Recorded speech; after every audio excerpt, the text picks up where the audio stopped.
So the dust has settled on the Springboks becoming the Rugby Championship champions 2024, and after these sorts of games I tend to rate the players or say who's going up, who's going down in the pecking order.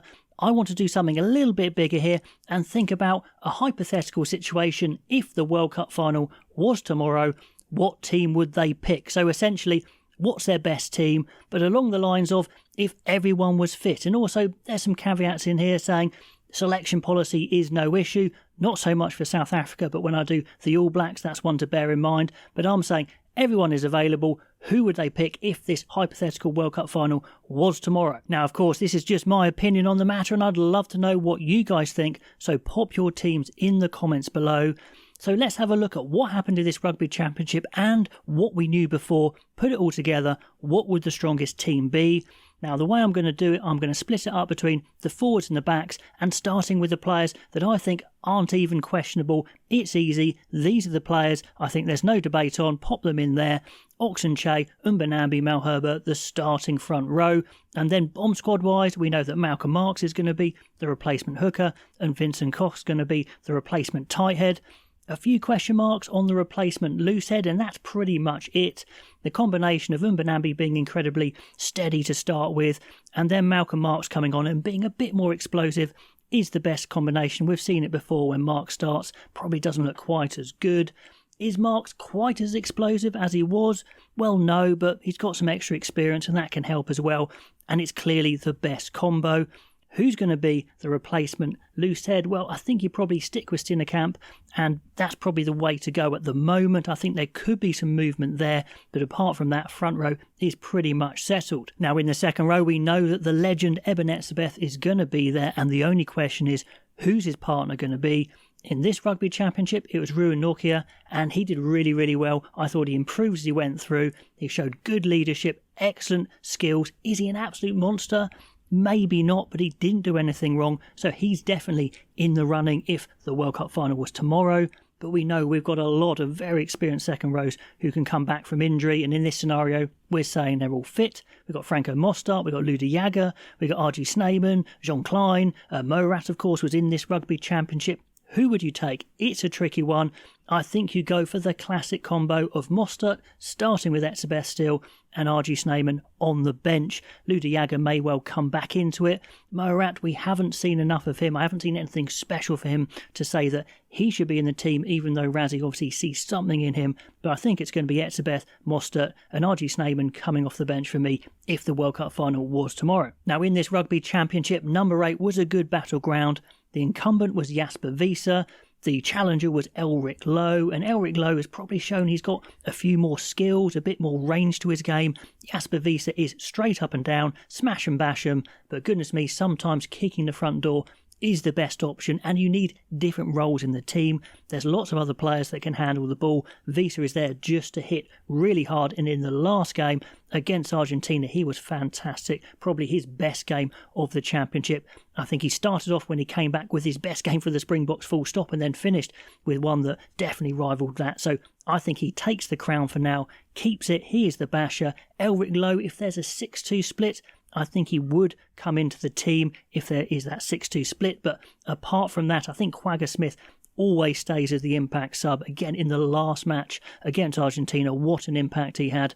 One counter-ruck I thought was absolutely amazing right at the end. So that is nailed on. So on the bench, RG Snyman and Kwagga Smith, and starting at number 8, Jasper Wiese.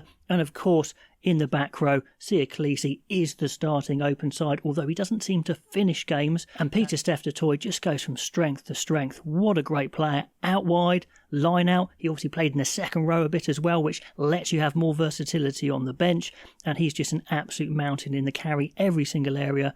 What a great man. So that is the pack. It's going to be Nche, Mbonambi, Malherbe, Etzebeth, Mostert, Kolisi, Pieter-Steph du Toit, Jasper Wiese, and then to come on, Marx, Steenekamp, Koch, RG Snyman, Smith, and if there is a 6-2 split, Elric Lowe. I think that's pretty fire. I think that is the best pack they can put out if that World Cup final was tomorrow. Now let's get into that Springbok backline, and there's a bit more uncertainty here.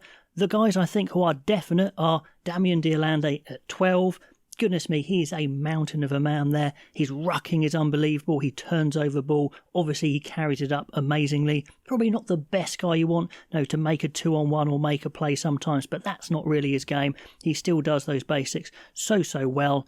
You saw they tried Lacaniwam as the alternative 12, and he's a hell of a player, but he doesn't carry that heft of Damien Diolande, so he starts. I've put kind of a question mark at 13 because it's basically, is it Creel or is Am going to take it? At the moment, it's pretty tricky because Am has shown he's coming back into form, and I think at top form, Am probably does take it. But anyway, we'll come back to that one. Kurtley Arenza and Cheslin Colby are the wingers. There is no competition there. Mapimpi, we know, can still do a good job. Moody, we haven't seen enough of, hasn't made enough of a charge, so it's still Arenza and Colby. Colby has been an absolute magician in this rugby championship. We saw it in the last game, dancing around people for fun. Got a great skill set as well. Arenza is very similar, although maybe not quite of the level of Colby, but still an absolute rocket of a winger. So dangerous. So these are the definites. At 9, this is fairly tricky. This is very much up in the air in my head. Reinach's had some starts and done all right. Grant Williams has shown some impact off the bench and had a start, but then got injured. He's definitely in the running. Then we had Jaden Hendrickse coming in for that start in the last match and did really well, actually, kicking for Liebok so he doesn't have to. And Faf de Klerk injured. He could come back into it, of course. One of their best players that's ever been in a Springbok number 9 jersey at his best. So this one's a real head-scratcher. Where do we go? Well, I think, if in doubt, let's stick with the team that played so well in that final game in the Rugby Championship. So Hendrickse starting, and I would bring back Faf de Klerk, him at his best. He's so explosive, so difficult to deal with. I'd have him as a finisher, so Hendrickse starting, de Klerk coming on, but I'm happy to take any suggestions there because I think it is so close. I really like Grant Williams as well. It's such a shame he got an injury. Then on to 10, and goodness me, this one is so hard. At the beginning of the championship, Sasha Feinberg-Magomezulu was making a big charge into the team, looking like he might establish himself as the number 1. Then he got an injury and he kind of did the thing you don't do in the Springboks, and that's just hide it, not share it and be honest and say I'm not 100%. So he played with an injury. Now he needs an operation, and he played really badly when he came on with that injury. So he's put himself right down the pecking order, although what a talent he is. His long-range kicking could be incredibly useful. He's very quick.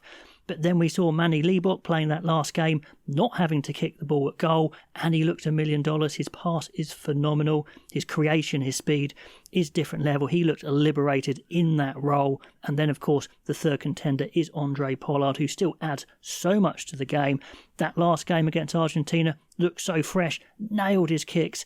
So if you want a guy finishing, and I think Andre Pollard is the man. If you want a guy starting, well, Magomezulu's fallen off a bit there. So I think you stick with what you saw in the last game. So Hendrickse, Liebok starting, making the play. If they're going to attack in that new way, with the more creation, with the offloading, with the width, I think Liebok makes sense, and then finishing to nail those kicks right at the end, then Pollard to come on. Then let's head back to that straight shootout at outside centre between Jesse Creel and Lacaniwam. So much experience between the two of them. Creel's had the bulk of the starts recently because Lacaniwam's just coming back from injury.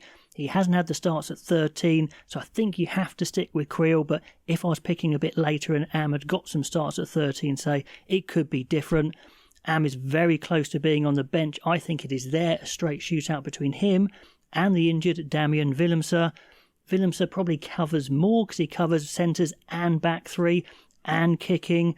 Am would be fantastic coming on because he covers 12 and 13. He's so experienced, so dangerous.